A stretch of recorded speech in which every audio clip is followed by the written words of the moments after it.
بسم اللہ الرحمن الرحیم وبہ نستعین وہو خیر معین۔ سب سے اہم دفن کے بعد یہ ہے کہ میت کے لیے صدقہ نکالا جائے، اور نماز وحشت کا نمبر بھی صدقے کے بعد آتا ہے۔ نماز وحشت تو سمجھ لیں کہ صدقے کی انسان کے پاس ہر وقت گنجائش نہیں ہوتی ہے، تو نماز وحشت کی ہمیشہ گنجائش ہے۔ تو نماز وحشت گویا کہ صدقے کا نعم البدل ہے، اصل چیز صدقہ ہے۔ خیر، لیکن نماز وحشت کی اپنی جگہ پر اہمیت ہے۔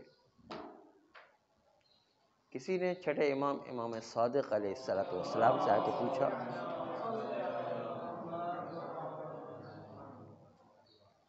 کہ میت کو پہلی رات میں فشار جو ہوتا ہے، فشار قبر، کوئی اگر دریا میں مر گیا اور وہیں پر اس کی لاش رہی، یا کوئی ہوائی جہاز میں مر گیا، ہوائی میں مر گیا اور اس کی میت کو دفن نہیں کیا گیا، یا کسی کو آگ لگ گئی اور اس کو دفن نہیں کیا، تو اس کے لیے فشار قبر کس طرح ہوگا؟ چھٹے امام سے پوچھا۔ اس سے آپ اندازہ لگائیں کہ امام کے اصحاب کوئی بیوقوف انسان نہیں تھے، بہت دور کی سوچا کرتے تھے۔ وہ آئندہ کے حالات جو مختلف زمانوں میں پیش آیا کرتے تھے، ان حالات کو بھی مد نظر رکھ کر کے سوالات کیا کرتے تھے۔ ان کی نگاہیں بھی بڑی تیز تھی اور بہت ہی الگ الگ زاویوں سے امام کے اصحاب نے سوالات کیے ہیں۔ تو امام علیہ السلام نے فرمایا کہ جو پانی میں اور دریا میں ڈوب کے مر جاتا ہے تو پانی کا فشار اس کو قبر کے فشار کی طرح فشار دیا کرتا ہے۔ اس طرح ہوا کے اندر بھی پریشر ہوا کرتا ہے، وہ بھی جو ہے میت کو فشار دیا کرتا ہے۔ اس طرح آگ جو ہے وہ بھی فشار دیا کرتی ہے۔ تو یہ خالی زمین میں فشار نہیں ہے، بلکہ ہر چیز میں اپنا ایک فشار ہے۔ ہوا کا بھی اپنا دباؤ ہے، پانی کا بھی اپنا ایک دباؤ ہے۔ تو اس سے پتہ چلتا ہے کہ قبر کی پہلی رات جب منکر و نکیر کا سوال ہو جاتا ہے، اس کے بعد فشار قبر شروع ہوتا ہے کہ اگر اس کے نامہ اعمال میں کوئی کمی بیشی خرابی ہوتی ہے تو اس کی وجہ سے فشار قبر ہوا کرتا ہے۔ تو اسی لیے کہ پہلی رات بہت امپورٹنٹ ہے، پہلی رات کے اوپر باقی اعمال اور باقی قبر کے حالات گزرنے کا تعلق ہے، اسی لیے کہ پہلی رات صدقہ دو اور پہلی رات نماز وحشت پڑھو، تاکہ آئندہ اس کی زندگی ہمیشہ اچھی گزرے۔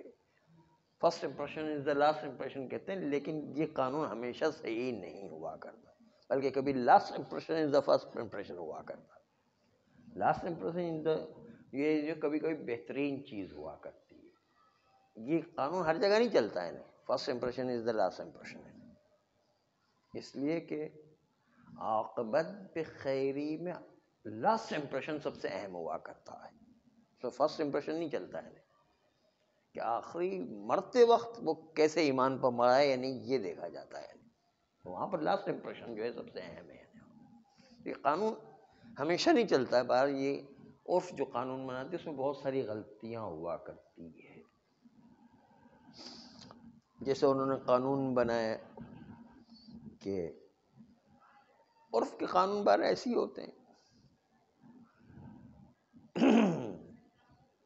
کہ جس میں کوئی پختگی نہیں ہے، کچا پنا ہوتا ہے، کچھ چیزیں صحیح ہوتی ہیں، کچھ چیزیں عرف اپنے حساب سے، جیسے وہ کہتے ہیں کہ جتنا گڑ ڈالو گے اتنا میٹھا ہوگا.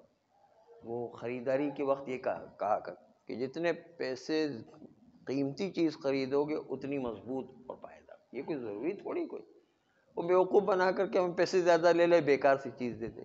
یہ بہت سارا چلتا ہے، کوئی ضروری تھوڑی ہے.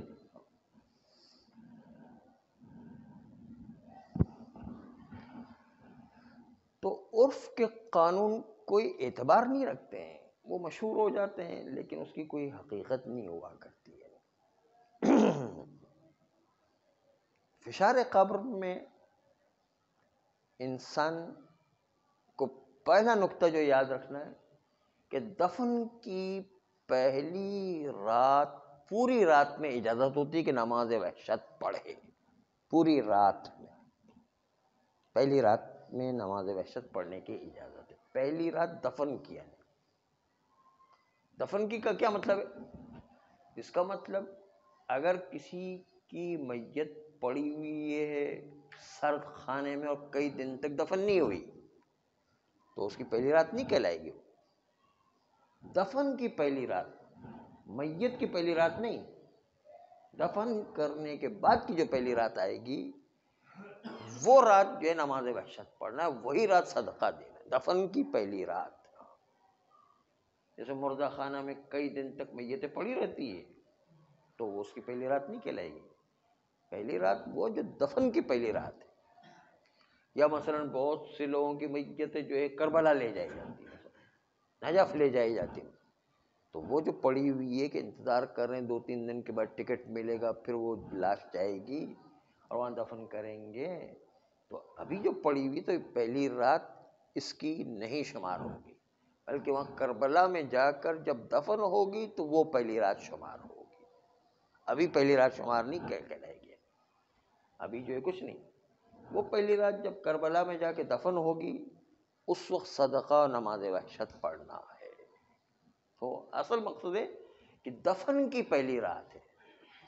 دفن ہونے کے بعد جو پہلی رات گزرے گی پوری رات میں نماز وحشت پڑھی جا سکتی ہے. اور آپ نماز وحشت جب پڑھیں گے تو اس نیت سے بھی پڑھ سکتے ہیں کہ دنیا میں کوئی ایک مومن مرا ہوگا اس کی نماز وحشت پڑھتا ہوں تو وہ بھی ٹھیک ہے. لیکن ایک دم کئی لوگوں کی نماز وحشت ایک ساتھ نہیں پڑھی جا سکتی ہے. اب یہ جو نماز وحشت پڑھی جاتی ہے اس کے اندر ایک عظیم فائدہ یہ ہے کہ اگر آپ نماز وحشت پڑھتے رہے ہوں گے تو آپ کی بھی نماز وحشت پڑھی جائے گی. جس طرح آپ لوگوں کی نماز وحشت پڑھتے رہے آپ کی بھی نماز وحشت پڑھی جاتی رہے گی. وہ مومن آپ کی نماز وحشت کو بھی یاد رکھیں.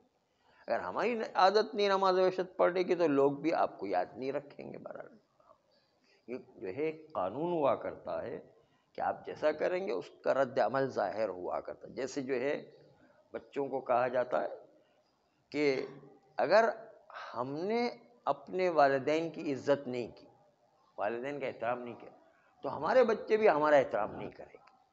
خود بخود وہ دیکھتے ہیں نا کہ یہ اپنے والدین کا کیسا احترام کرتے تو بچے وہی سیکھ جاتے ہیں اور اس کے نتیجے میں بڑے ہونے کے بعد وہ بھی ہمارا احترام نہیں رکھیں گے اگر ہم نے اپنے والدین کا احترام نہیں رکھا. یہ ریئیکشن ظاہر ہوا کرتا ہے.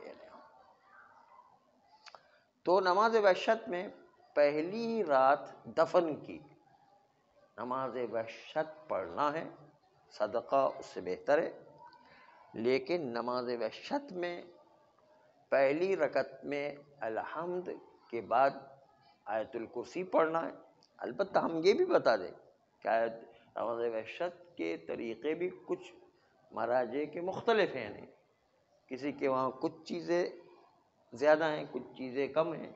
تو کسی کے وہاں ابھی آغا سیستانی کے اعتبار سے بتا رہے ہیں کہ الحمد کے بعد آیت الکرسی اور دوسری رکعت میں الحمد کے بعد 10 مرتبہ سورہ قدر یعنی سورہ انا انزلنا یہ پڑھنا ہے. یہ نماز وحشت میں وہ آغا سیستانی نے جو طریقہ بیان کیا ہے. پہلی رات تو امپورٹنٹ ہے لیکن بہتر یہ ہے کہ مغرب عشاء کی نماز کے بعد فوراً نماز وحشت پڑھے تو یہ بہتر شمار کی گئی ہے۔ بہتر تو یہی ہے کہ انسان جتنی جلدی ہو سکے نماز وحشت عشاء کی نماز کے بعد پڑھ لے، تاکہ جو ہے جلد از جلد اس کو امان مل جائے، تاکہ جلد از جلد اس کے پاس جو ہے نماز وحشت کا ثواب پہنچ جائے۔ اور دوسری طرف سے ہم لوگوں کو بھی سستی ہوتی ہے کہ ہم نہیں پڑھیں گے تو پتہ نہیں بعد میں پڑھ سکیں گے یا نہیں، جتنا جلدی ہو سکے فارغ ہو جائیں۔ نماز وحشت وہ آپ نے ملاحظہ فرمایا کہ دور کسی میت کو لے جانا ہے یا کسی وجہ سے کسی میت کو دفن نہیں کیا جا سکا ہے، تو اس کی پڑی میت پر نماز وحشت نہیں ہوگی، بلکہ دفن کے بعد جو پہلی رات آئے گی اسی میں نماز وحشت پڑھنا ہے۔ دیر سے بھی چاہے دفن ہو، پھر بھی جو دفن کی پہلی رات ہے اس میں نماز وحشت پڑھنا ہے۔ دوسرا مسئلہ جو ہے وہ یہ ہے کہ نماز وحشت پڑھنے کے علاوہ میت کو کھولنے کی اجازت ہے یا نہیں۔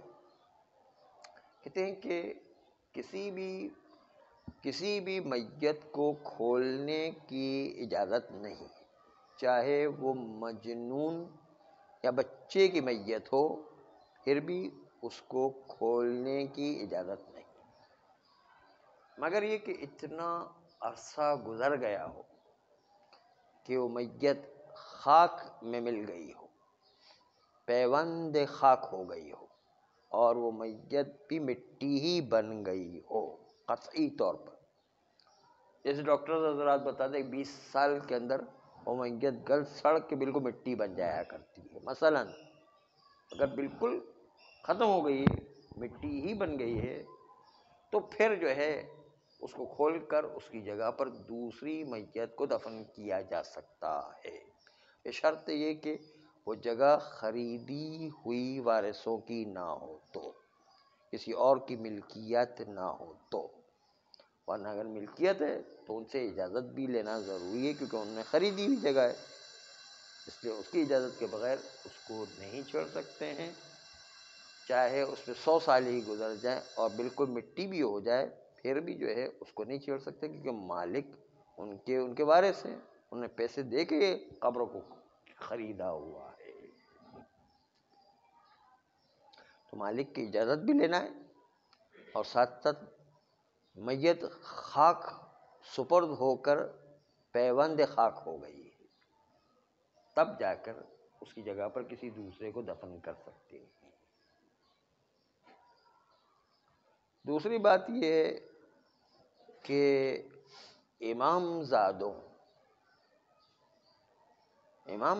سے مراد یہ ہے کہ عام سادات کرام مراد نہیں ہے یہاں پر، یعنی وہ امام زادے جو معاشرے میں مشہور ہوتے ہیں امام زادے کے عنوان سے، اور ان کا تقدس مشہور ہوتا ہے، جس کی وجہ سے ان کی میت کو چھیڑنا توہین شمار کی جا رہی ہوتی ہے، وہ امام زادے ہیں۔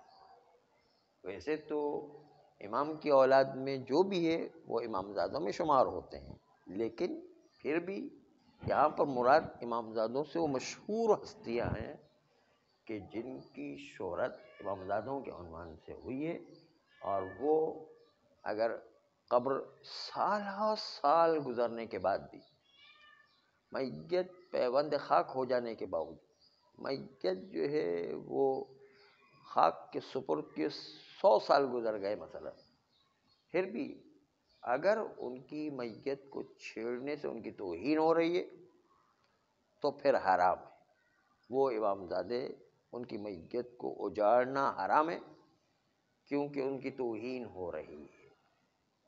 امام زادے اسی طرح شہداء، ان کی بھی توہین ہو رہی ہے، تو وہ بھی میت کو چھیڑا نہیں جا سکتا، چاہے مٹی بن گئے، چاہے وہ ملکیت والی زمین نہیں ہے، لیکن چونکہ یہ بے احترامی ہو رہی شہید کی یا علماء ان کی بے احترامی ہو رہی ہے یا صلحاء صالحین و پرہیزگار لوگ دیندار لوگ ان کی بے احترامی ہو رہی ہے، تو پھر ان کی قبروں کو پیوند خاک ہونے کے باوجود اور ملکیت نہ ہونے کے باوجود پھر بھی بے احترامی کی وجہ سے اس کو کھودا نہیں جا سکتا ہے، اجاڑا نہیں جا سکتا ہے۔ صرف 8 مقامات ایسے ہیں کہ جہاں پر قبر کو کھولنے کی اجازت ہے۔ نمبر 1، غصبی زمین ہو، اس کی تشریح تو کل آئے گی۔ نمبر 2، غصبی چیز لے کے دفن ہو گیا ہے، یعنی اس کے پاس وہ سکوں کی تھیلیاں تھی جو کسی اور کی سونے کے سکوں کی تھیلیاں لے کے دفن ہو گیا مثلا، تو وہ غصبی چیز لے کے دفن ہو گیا ہے۔ یا غسل و کفن کے بغیر دفن کر دیا غلطی سے، یا جو ہے وہ مسئلہ نہ جاننے کی وجہ سے۔ 3، چوتھی جگہ کہ جہاں پر غسل و کفن کے علاوہ جہاں کورٹ میٹر ہو جائے۔ کورٹ میٹر کا مطلب یہ کہ کورٹ میں کسی مسئلے کو ثابت کرنے کے لیے قبر کو کھودنا ضروری ہے، ورنہ جو ہے وہ کیس ثابت نہیں ہو پا رہا ہے، اس میت کو دیکھ کر ہی کیس ثابت ہوگا مت، تو پھر کورٹ میٹر کی وجہ سے بھی جو ہے کھولنا پڑتا ہے۔ اور 5ویں چیز، بے حرمتی ہو رہی ہے، میت کی بے حرمتی ہو رہی ہے، ایسی جگہ پر دفن ہو گیا گٹر کے پاس یا کوڑے کرکٹ کے پاس کہ میت کی بے احترامی ہو رہی ہے۔ اور 7ویں چیز، جہاں پر جو ہے میت جو ہے اس کھولنا زیادہ اہم ہے میت کو نہ کھولنے کی نسبت، جیسے ماں کے ساتھ زندہ بچہ دفن ہو گیا ہے مثلا، اب زندہ بچے کو نکالنا زیادہ اہم ہے، زندہ بچے جو دفن ہو گئے پیٹ میں اس کو نکالنا زیادہ اہم ہے، اس کی خاطر کھولنے کی اجازت ہے۔ اور اس کے بعد یہ کہ دشمن کا خوف ہو، دشمن وہ میت کو نکال کر لے جائے گا، میت کی توہین کرے، کان ناک آنکھ کاٹ دے گا، لبوں کو کاٹ دے گا، جو ہے جگر نکال دے گا مثلا، خون جگر، وہ جگر خورا خاتون کو تو آپ نے سنا ہوا ہے، وہ اس طریقے کی جو ہے دشمنی میں تو بہت ساری چیزیں ہوتی ہیں، یا کوئی درندہ نکال کر کے لے جائے گا، یا کوئی سیلاب بہا کر کے لے جائے گا مثلا، یہ جو اس طرح کے حادثات ہوا کرتے ہیں کہ جس کی وجہ سے جو ہے پریشانی ہوا کرتی ہے۔ بس اگر جو ہے 8 مقامات ہیں کہ جس کی تشریح کل بیان کریں گے، ابھی خالی ایک اجمالی فہرست آپ کے سامنے پیش کی ہے، تو پھر جو ہے میت کو کھولنے کی اجازت ہوتی ہے، ورنہ عام طور پر میت کو کھولنے کی اجازت نہیں ہے، مگر یہ کہ ایک انہی 8 اسباب میں سے ایک سبب پیش آ جائے تو کبھی واجب ہوتا ہے، کبھی جائز ہو جایا کرتا ہے، اس میت کو کھولنے کی اجازت مل جایا کرتی ہے۔ صلی اللہ علیہ وسلم۔